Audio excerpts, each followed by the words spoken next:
شذرات مدينة.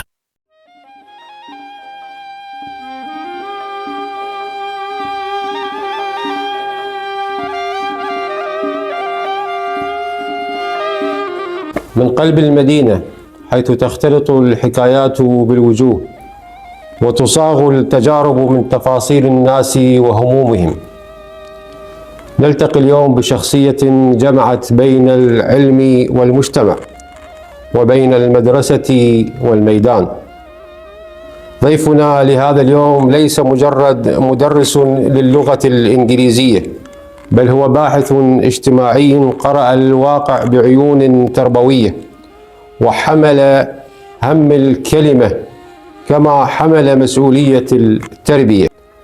نرحب اليوم بالأستاذ التربوي كريم محسن خضر الخفاجي، فأهلا وسهلا به معنا. جزيلا. بسم الله الرحمن الرحيم. حيا الله فرسان الكلمة وجنود الثقافة، حيا الله من حرك الراكد حقيقة، ما هو راكد من ثقافة الغراف ومدينة الغراف. فأهلا وسهلا بالأستاذ علاء ومن معه. حيدر، خلينا نبدي وياك من مدينة الغراف إن شاء الله. شنو سر العلاقة بينك وبين هاي المدينة؟ أشوفك يعني تهواها. شكرا جزيلا على هذا السؤال. بلاد بها نيطت علي تمائمي، وأول أرض مس جلدي ترابها. الغراف، وماذا أقول عن الغراف؟ حقيقة ماذا أقول عن الغراف يا أبتي؟ مليحة عاشقاها العلم والأدب. جميل. بيت القصيد وموطن الأشراف، غرف مطلات على الغراف. الغراف هي مدينتنا التي نشأنا فيها حقيقة، وكما قال الشاعر: وحنينه أبدا لأول منزلي. أنا من خلال متابعتي لك وخصوصا في نشرك يعني أنت تمزج ما بين الريف والمدينة، يعني تهتم بهذا الجانب وتارة تهتم بهذا الجانب. نعم. تعتقد أنت كشخصية اجتماعية اليوم هذا واجبك لو أنت تربيت عليه هذا النمط من الحياة؟ والله يقال أن الإنسان هو الذي يصنع نفسه. نعم. الإنسان يجب أن يؤثر ويتأثر. هذه بيئتنا، نحن نشأنا في مجتمع قبلي أو قبائلي، وتعلمنا من آبائنا حقيقة، وكما يقول المثل: الولد سر أبيه. أنا وجدت أبي حقيقة، وجدت أبي هكذا يسعى للخير، يسعى لعمل الخير في هذه المدينة، والغراف يعرفه. ووجدت جدي أيضا الذي هو الشيخ عباس، نعم. مشهور ومعروف في المدينة بتدينه حقيقة، وهو أول رجل معمم في هذه المدينة، وكان أيضا يسعى للخير. وهكذا نحن كما وجدنا آباءنا حقيقة سرنا على ذلك. يعني هذا مجتمع يحتاج إلى الكلمة الطيبة، والكلمة الطيبة صدقة. كتبت أنت، بديت بكتاباتك عن تاريخ الغراف. نعم. ونشأة المدينة، وأعتقد أنا اطلعت على مقدمة هذا البحث. نعم.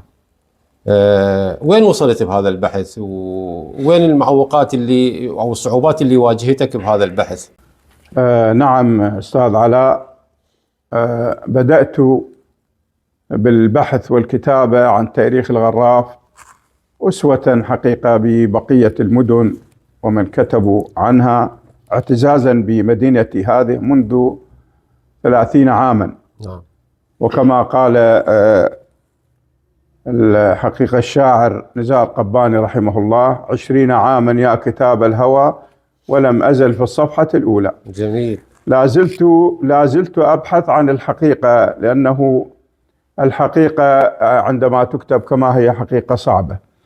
أما أنا أغلب المعلومات موجودة عندي، أغلب المعلومات عن مدينة الغراف، عن عوائلها جميعا، عمن سكن هنا، كيف تأسست وأين تأسست، وأقدم حي في المدينة وشخصياتها. وجوانبها ونشاطاتها الأدبية، نشاطاتها الاجتماعية، الرياضية، كل شيء حقيقة مدارسها جوامعها مذكورة عندي. لكن هناك حقيقة بعض الأمور التي تعيق نشر الكتاب، وهي أنك لا تستطيع أن تذكر الحقيقة كما هي. أكتب هذا التاريخ لكي لا يضيع إن شاء الله.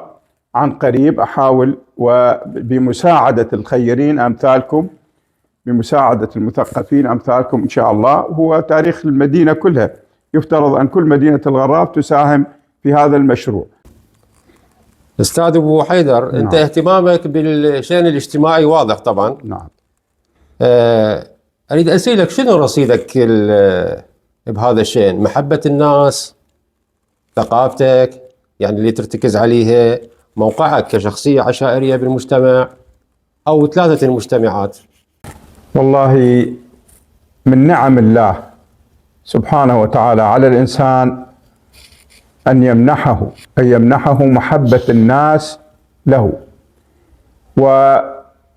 وكلما يكون عطاؤك للمجتمع عطاء إيجابي حقيقة، وعطاء ملموس، وخدمة ملموسة، فبالتأكيد ستزداد محبة الناس لك. أستاذ أبو حيدر، خلي أنتقل وياك إلى هذا المحور شوية مهم محتاجين إحنا اليوم، وهو العرف العشائري. نعم. أنت من وجهة نظرك كشخصية عشائرية بالمجتمع، شو تشوف اليوم العرف؟ قاسي على المجتمع؟ شيخ العشيرة؟ نعم. عنده قدرة على بعض الأفراد المتمردين إلى سطوة؟ نعم. زين، العرف هم تجاوز القانون والشرع بهاي الحالة لو بقى يعني مساوي إلهن من وجهة نظرك؟ نعم. هذا موضوع مهم حقيقة، لأنه موضوع الساعة الآن. أنا سبق وأن قلت لك أنه مجتمعنا يمر حقيقة بظروف للأسف طبعا صعبة من ناحية المشاكل الاجتماعية الكثيرة، يعني ما أكثرها الآن. أنا في رأيي متى ما يقوى القانون، متى ما تقوى الدولة حقيقة، تقل متى ما قلت الأعراف أو الأمور العشائرية بصراحة. نعم. يعني إذا كان القانون قوي، يعني بعض الدول أنا لاحظت بعض الدول الأغلب المشاكل تحلها الدولة. صحيح. ترجع بها للدولة. وكنا قبل التأمين، ما تأمين حوادث الطرق على التأمين، لكن الآن لأنه مع للأسف الأوضاع يعني، فأخذ شيخ العشيرة أو العشيرة أخذت تنوء بثقل هذه المشاكل وهذه الأمور التي لا نهاية لها. يعني العرف الآن الشرع يصدر شيء الآن، يعني السيد السيستاني المرجعية. نعم. حفظه الله أصدر قبل فترة، قبل أيام يعني، أمور تخص الفصول العشائرية، لكن لا يلتزم بها بصراحة. نعم. لأنه الإنسان الآن إنساننا يمشي حسب هواه.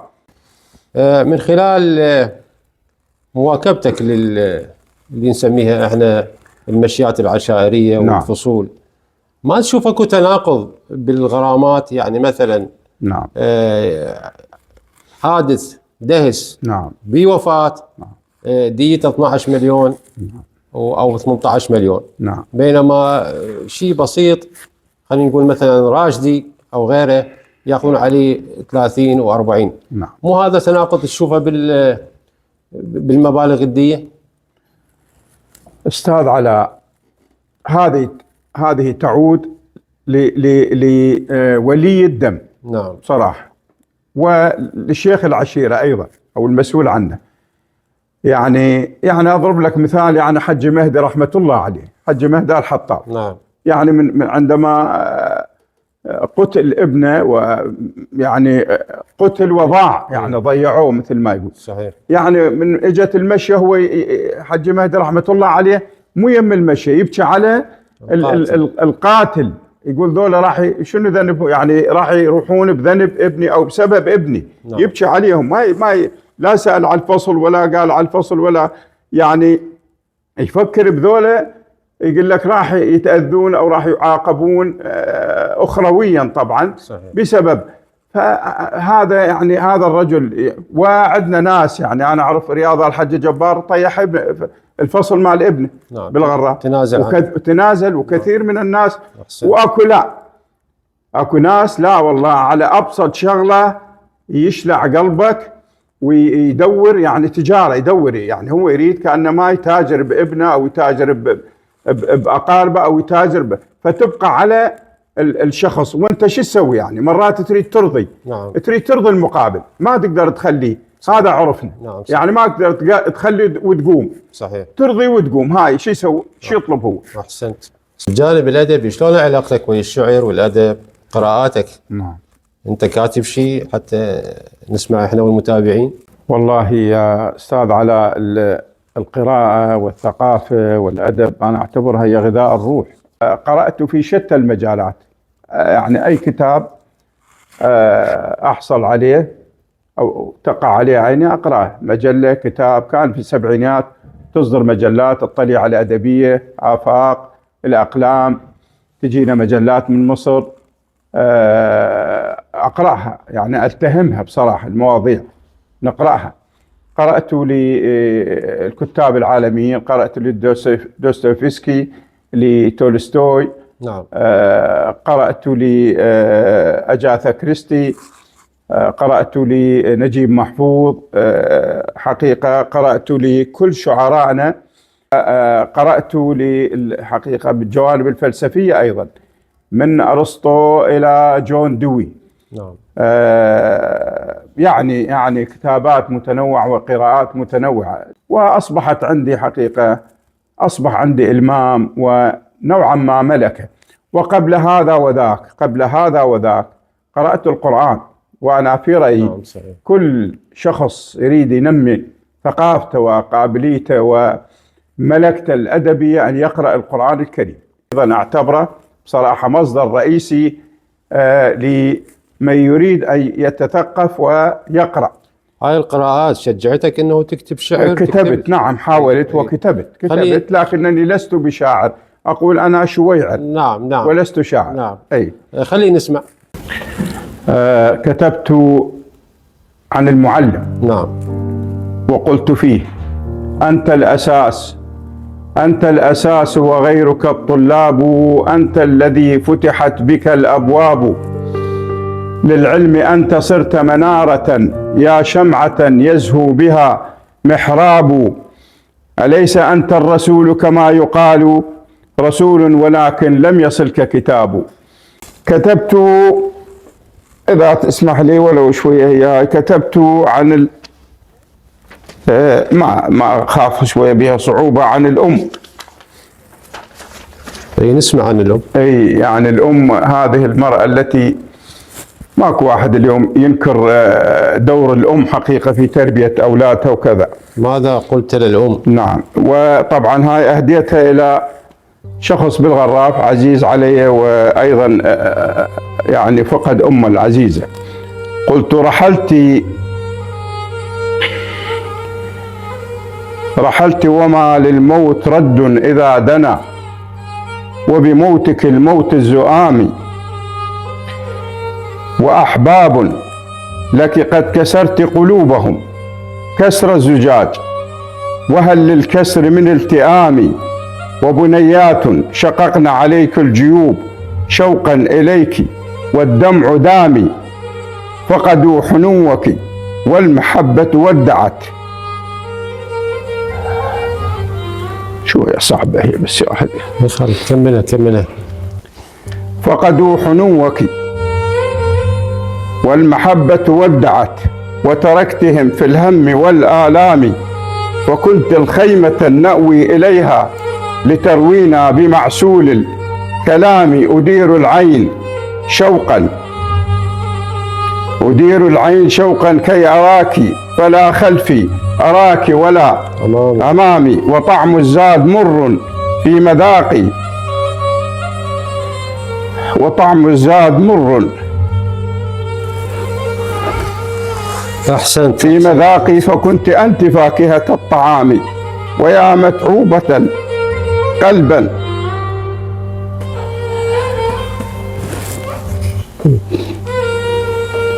ويا متعوبة قلبا وروحا بما لاقيت من كرب جسامي نامي فكف الله تغسل عنك أدرانا سقامي في ذمة الله في روض الجنان بورك من مقامي في ذمة الله في روض الجنان أقمت بورك من مقامي نامي إليك تحيتي حرا إلى مثواك في وادي السلام.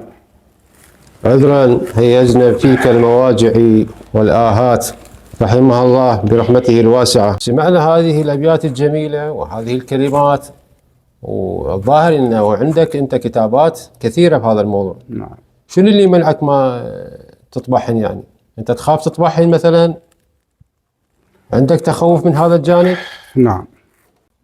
كتبت عن تاريخ الشعر الشعبي في الغراء، كتبت وتعبت حقيقة، وجمعت للشعراء القدامى المرحوم طليع وابو شاسب وابو جليل وكثير من الشعراء، شعراء الغراء، فردت احفظ هذا التراث الشعري، وانطيت المطبعة هنا بالغراء في احد المكاتب حقيقة، وضاع.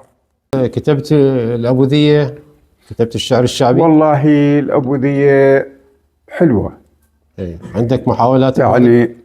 يعني أحيانا هناك أبيات أبوذية حقيقة يعني مؤثرة في الإنسان، مؤثرة، وتختزل موضوع الدارمي والأبوذية، يختزل موضوع كامل تختزله بسطر أو سطرين.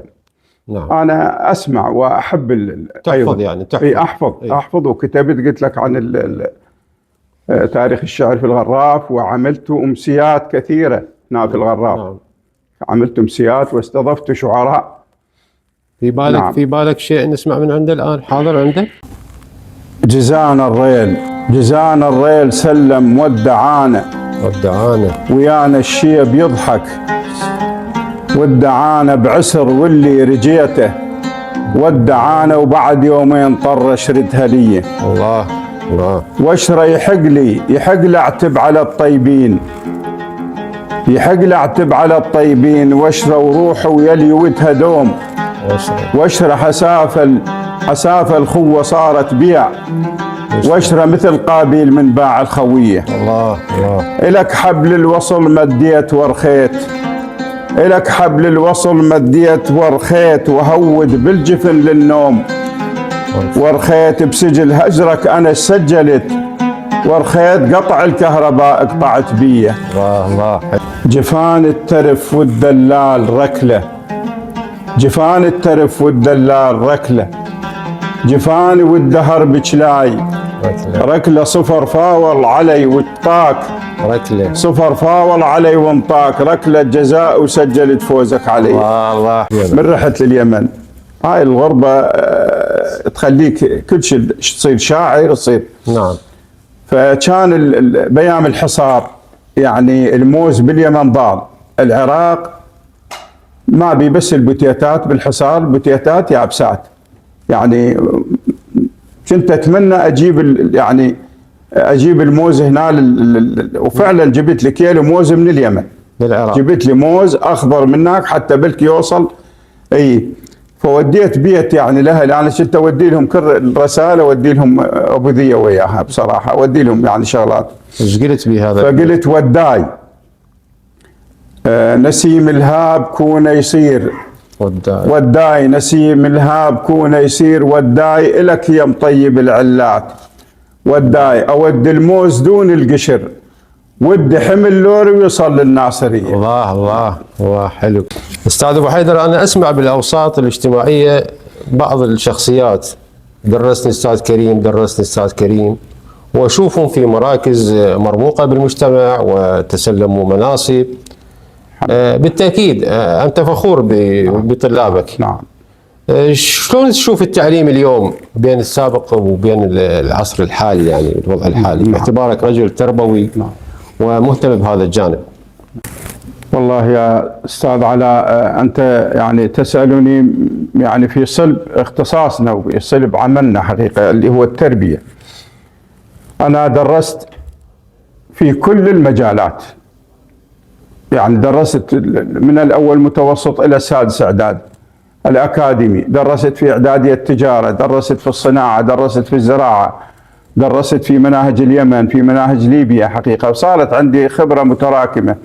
المهم أنا أعتز عندما أجد حقيقة طلاب الآن في مسؤوليات كبيرة، في دوائر، في وظائف كبيرة، يعني هذا محط اعتزاز، وهو هذا حصادنا. يعني احنا المدرس مثل الفلاح، من عندما يجد الناتج ماله يعني جيد وصالح يفرح، فمن نشوف هذا انتاجنا او ناتجنا نفرح احنا بالتاكيد. نتمنى الان، نتمنى من الجميع، نتمنى، وانا اتمنى من كل ابنائنا الطلاب ان يتعبوا على انفسهم.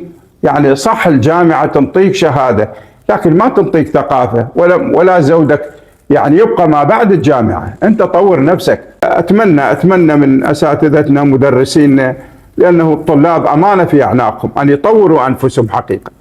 جواهري رحمه الله يقول: ازح عن صدرك زبدا ودعه يبث ما وجد. حقيقة في بالنا وفي يعني يدور كثير من الأمور يجب أن نطرحها لشبابنا والناسنا وأهلنا، من باب النصيحة، من باب الكلمة الطيبة صدقة. أنا أقول أنه بلدنا العراق محاط بأعداء كثر يتربصون به الحقيقة، يتربصون به. لماذا؟ لكثرة لخيراته.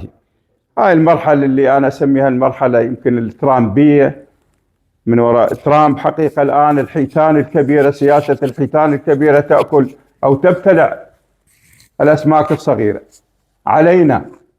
علينا شبابنا وأهلنا أن نتكاتف وأن نتوحد، لأن مصيرنا واحد. الله سبحانه وتعالى يقول: ولا تنازعوا فتفشلوا وتذهب ريحكم. وحدتنا وتكاتفنا وحبنا لوطننا، هذا وطننا العراق. الجواهري لفظ العراق، قالوا العراق ما يصير العراق، قال العراق لا يكسر، يجب أن يكون مرفوع دائما. هذا العراق، هذا البلد حقيقة اللي كما قلت الإمام علي عليه السلام يقول: خير البلاد ما حملك. هذا البلد اللي حملنا، هذا البلد اللي ننعم بخيراته. يجب علينا أن نتكاتف ونتوحد. وشكرا. في نهاية اللقاء، وحقيقة هذا اللقاء أنا لا تسألني ما بدي ينتهي، الله يحفظك، ولكن إحنا محكومين بالوقت، ونتمنى لك إن شاء الله طولة العمر، ونعتذر خاف أخذنا من وقتك والتزاماتك. لا بالعكس، وإن شاء الله نلتقيك في مناسبات ولقاءات قادمة، وأنت ترفل بالصحة والعافية. وشكرا جزيلا لك.